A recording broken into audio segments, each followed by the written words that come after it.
Hello everyone.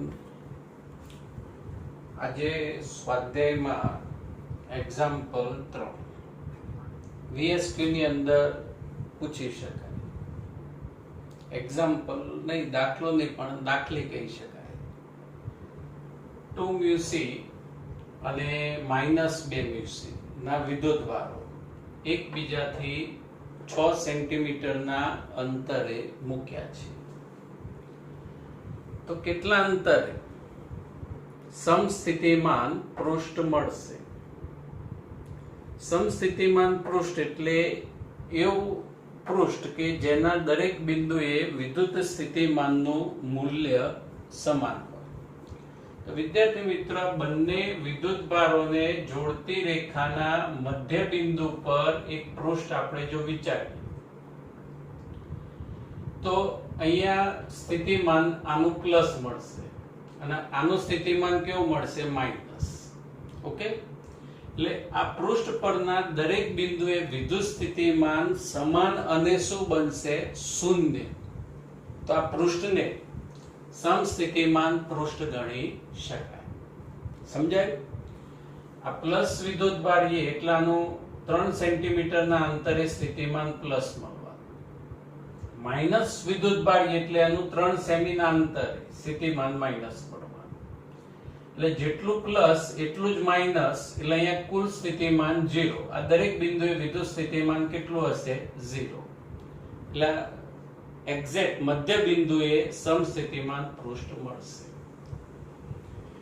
પછી વિદ્યાર્થી મિત્રો બીજો ઓપ્શન કયો છે કે આ જે બિંદુ રહે મધ્ય બિંદુ, ત્યાં વિદ્યુત ક્ષેત્રની દિશા કઈ હશે? તો ઇઝીલી ચેપ્ટર 1 પ્રમાણે વિચારી શકાય કે ધનનું ક્ષેત્ર બહાર, ઋણનું ક્ષેત્ર અંદર, એટલે વિદ્યુત ક્ષેત્રની દિશા ધન થી ઋણ અર્થાત A થી B તરફની હોય છે. બે ઓપ્શન આ રીતે લખી શકાય. Additional exercise example 12. આપણે સ્વાધ્યાયની ઉદાહરણમાં જે બાકી છે એની લાસ્ટ થિયરી આપણે ચર્ચા કરવાની બાકી, એટલે થિયરી ધ્યાનમાં લઈશું એ વખતે આપણે એ પણ બાકીના એક્ઝામ્પલ પૂરા કરી દઈશું. હવે એક્ઝામ્પલ 12 ની અંદર ક્વેશ્ચન ની અંદર કરેક્શન કરજો. ક્વેશ્ચન રકમ આ રીતે કે 8 મિલી કુલમનો વિદ્યુતભાર યામ પદ્ધતિના ઉગમ બિંદુ પર મૂક્યો છે. ક્વેશ્ચનમાં ભૂલથી 9 મિલી કુલમ પ્રિન્ટ થયું, એની જગ્યાએ 8 મિલી કુલમ કરજો. પછી એક પરીક્ષણ વિદ્યુતભાર -2 × 10⁻⁹ કુલમ ને 003 સેન્ટીમીટર વિદ્યાર્થી મિત્રો ઝેડિયામ આપેલી. એટલે જો અહીંયા યામાક્ષ પદ્ધતિ આપણે આ રીતે લઈશું, x y z. અહીંથી બી લેવાય, નો પ્રોબ્લેમ, x y z પણ અહીંથી લઈએ. એટલે P બિંદુ રહ્યું એ ક્યાં ગણાશે? z અક્ષ પર.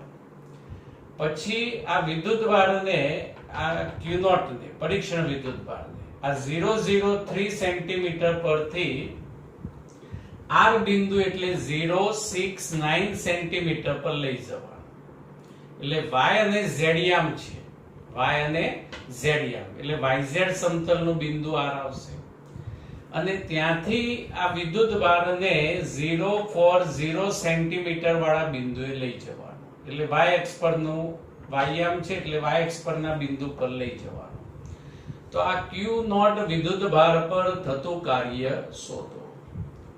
તો વિદ્યાર્થી મિત્રો પહેલા સ્પષ્ટતા કરી દઈએ કે વિદ્યુત ક્ષેત્ર સંરક્ષિત ક્ષેત્ર છે. એટલે થતું વિદ્યુતભાર પર થતું કાર્ય એ માર્ગ પર આધારિત નથી, એ પ્રારંભિક અને અંતિમ સ્થાન પર જ આધાર રાખે છે. તો અહીંયા પ્રારંભિક સ્થાન કયું? P અને અંતિમ સ્થાન કયું? Q. ઓકે, વાયા વિરમગામ એટલે કે બિંદુ R નું અહીંયા કોઈ જ મહત્વ રહેતું નથી. તમે બિંદુ R થી લઈ જાઓ અથવા અહીંયા કોઈ બીજું બિંદુ S હોય, કોઈ X બિંદુ હોય, માર્ગનું મહત્વ નથી. પ્રારંભિક સ્થાન અને અંતિમ સ્થાન પર આધાર રાખે છે. હવે કાર્યનું સૂત્ર Q0 વિદ્યુતભાર * ડેલ્ટા V. જેને મુસાફરી કરાવતા હોય વિદ્યુત ભાર Q naught delta V. Delta V એટલે બે બિંદુઓના વિદ્યુત સ્થિતિમાનનો તફાવત. એટલે અહીંયા અંતિમ બિંદુ Q એનું સ્થિતિમાન VQ minus VP. Okay, Q naught as it is VQ એટલે આ કેપિટલ Q બિંદુએ વિદ્યુત સ્થિતિમાન કોનું આવશે? આ સ્મોલ q નું વિદ્યુત સ્થિતિમાન એટલે kq બાય r. r ની જગ્યાએ આ અંતર આવશે rq. અને એ જ રીતે p બિંદુએ પણ સ્થિતિમાન કોનું આવશે? આ q નું એટલે kq by r. kq by rp અંતર q થી p બિંદુનું અંતર. k સ્મોલ q કોમન લઈ લો, bracket 1 upon rq minus 1 upon rp. કિંમત મૂકી દો k 9 into 10 raised to 9. q વિદ્યુતભાર જે ઉગમ બિંદુ પર છે એની કિંમત 8 into 10 raised to minus 3. q not વિદ્યુતભાર પરીક્ષણ -2 ગુણ્યા 10 ની minus 9 બ્રેકેટ rq એટલે q બિંદુનું ઉગમ બિંદુથી અંતર. વિદ્યાર્થી મિત્રો બે રીતે શોધી શકો. આ યામ આપેલ એટલે વર્ગમૂળમાં x ઘટકનો વર્ગ પ્લસ y ઘટકનો વર્ગ પ્લસ z ઘટકનો વર્ગ. તો આનું સાદુરૂપ કેટલું આવશે? 4 સેન્ટીમીટર. અને જો ડાયરેક્ટ તમે ભૂમિતિ પરથી વિચારો કે y અક્ષ પર q બિંદુનું ઉગમ બિંદુથી અંતર તો 4 સેમી એટલે 4 ગુણ્યા 10 ની -2 ઘાત મીટર. અને એ જ રીતે rp ની કિંમત અહીંથી સદિશ સ્વરૂપ આપ્યું છે મોડ ઓફ સદિશ rp અંતર વર્ગમૂળમાં x યામનો વર્ગ પ્લસ y યામનો વર્ગ પ્લસ z યામનો વર્ગ એટલે 3 સેન્ટીમીટર. અને ડાયરેક્ટ ભૂમિતિ પરથી બી વિચારાય z યામ 3 સેમી એટલે મીટરમાં 3 ગુણ્યા 10 ની -2 ઘાત. અને સાદુરૂપ આવશે આનું 1.2 જૂલ. ખ્યાલ આવી ગયો આમાં કે વિદ્યુત ક્ષેત્રમાં થતું કાર્ય માર્ગ પર આધારિત નથી, પ્રારંભિક અને અંતિમ સ્થાન પર આધાર રાખે છે. અને પ્રારંભિક સ્થાન P, અંતિમ સ્થાન Q અને વિદ્યુતભાર પર થતા કાર્યનું સૂત્ર Q ડેલ્ટા V એટલે અહીંયા Q0 ડેલ્ટા V અને ડેલ્ટા V ની જગ્યાએ VQ માઈનસ VP અને સિમ્પ્લિફાય કરો. એક્સરસાઇઝ 13 વિદ્યાર્થી મિત્રો VSQ ની અંદર પૂછાય. એક બી લંબાઈનો સમઘન છે આપણો ક્લાસરૂમ. એના દરેક શિરોબિંદુ પર Q વિદ્યુતભાર મૂક્યો છે.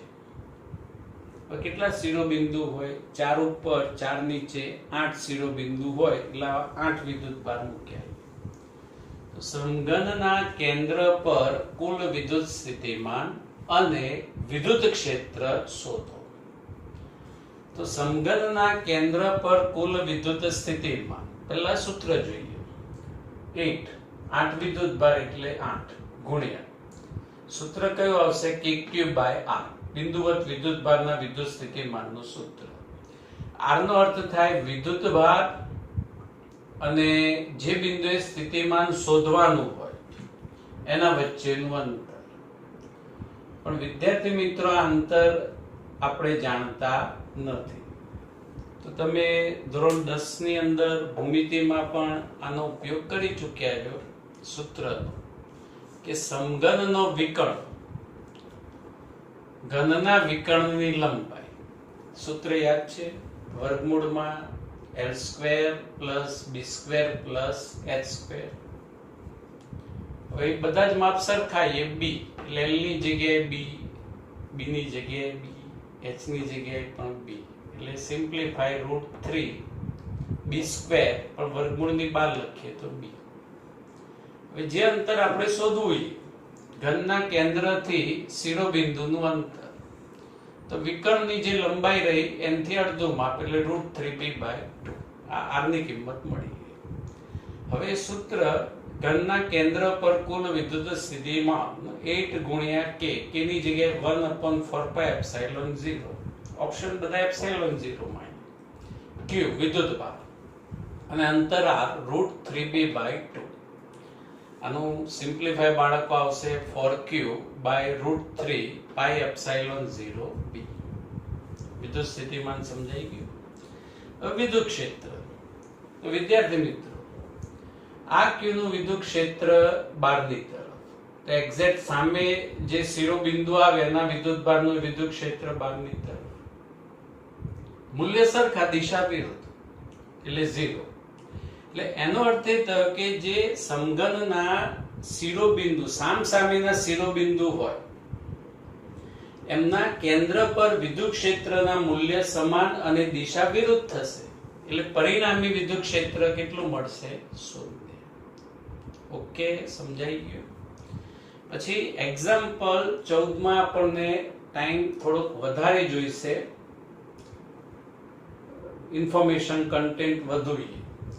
એક્ઝામ્પલ 15 થિયરિકલ બેઝ છે, થોડોક સમજી લઈએ વિદ્યાર્થી મિત્રો. એક્ઝામ્પલ 15 ની અંદર આ રીતે કવચ છે, અંદરની ત્રિજ્યા R1 અને બહારની ત્રિજ્યા R2 છે, અને કવચ પર એટલે આ સપાટી પર વિદ્યુતભાર કેપિટલ Q છે. હવે સ્મોલ q વિદ્યુતભાર કવચના કેન્દ્ર પર મૂકીએ. ઓકે, બહારથી ક્યાંકથી વિદ્યુતભાર લાયા અને સ્મોલ q વિદ્યુતભાર એના સેન્ટર પર મૂકી દઈએ. તો કવચના અંદરના ભાગમાં અહીંયા આ જે ભાગ રહ્યો અંદરનો ભાગ, અને આ કવચના બહારના ભાગમાં વિદ્યુતભારની પૃષ્ઠ ઘનતા શોધો. પૃષ્ઠ ઘનતા એટલે સૂત્ર ચેપ્ટર 1 પ્રમાણે શું આવે બાળકો? વિદ્યુતભાર છેદમાં ક્ષેત્રફળ, sigma is equal to Q by A. પણ અહીંયા જો તમે સેન્ટર પર Q વિદ્યુતભાર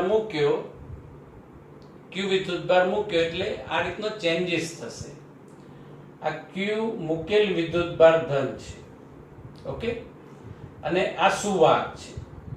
એટલે અહીંયા સુવાહકના જેટલા ઇલેક્ટ્રોન્સ રહ્યા એ બધા આ રીતે બખોલની ફરતે એરેન્જ થઈ જશે, ગોઠવાઈ જશે, આકર્ષી બળ લાગશે.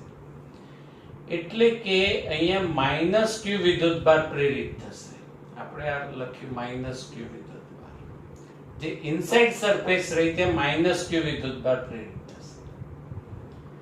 હવે અહીંથી બધા ઇલેક્ટ્રોન અહીં જમા થઈ ગયા એટલે બહારની સપાટી રહી ત્યાં વિદ્યુતભાર પ્રેરિત થશે પ્લસ Q. કેપિટલ Q તો હતો જ, પણ બીજો વિદ્યુતભાર પ્રેરિત થશે પ્લસ Q. ફરી એકવાર સમજજો, જેવો કેન્દ્ર પર Q વિદ્યુતભાર મૂક્યો એટલે આ કવચની ફરતે અહીંયા ઇલેક્ટ્રોન્સ ગોઠવાઈ જાય, કેમ કે આકર્ષી બળ લાગશે એટલે એ માઇનસ Q વિદ્યુતભાર પ્રેરિત થાય. અને અહીંથી બધા ઇલેક્ટ્રોન આ કવચની ફરતે ગોઠવાઈ ગયા એટલે જે બહારની સપાટી રહી ત્યાં કયો વિદ્યુતભાર પ્રેરિત થશે? પ્લસ Q વિદ્યુતભાર. હવે આપણે પૃષ્ઠ ઘનતા ઈઝીલી શોધી શકીએ વિદ્યુતભાર છેદમાં ક્ષેત્રફળ. તો પહેલા ઇનસાઇડ સરફેસ લઈએ, કવચની અંદર પૃષ્ઠ ઘનતા sigma inside is equal two વિદ્યુતભાર. તો અહીંયા વિદ્યુતભાર કયો આવશે બાળકો?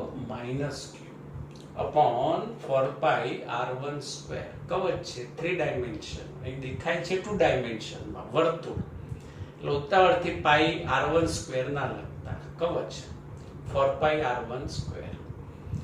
બહારની પૃષ્ઠ ઘનતા આઉટસાઇડ, બહારની પૃષ્ઠ ઘનતા બહારની, તો વિદ્યુતભાર capital Q plus small q. સમજાયું? અને ક્ષેત્રફળ એટલે બહારની ત્રિજ્યા R2 એટલે 4 પાઈ R2 સ્ક્વેર. પછી આના બી ઓપ્શનમાં એવું કહ્યું છે કે અનિયમિત વાળી બખોલ તમે વિચારો. એટલે આ કવચમાં નિયમિત બખોલ હતી, અનિયમિત આકારની બખોલ વિચારો.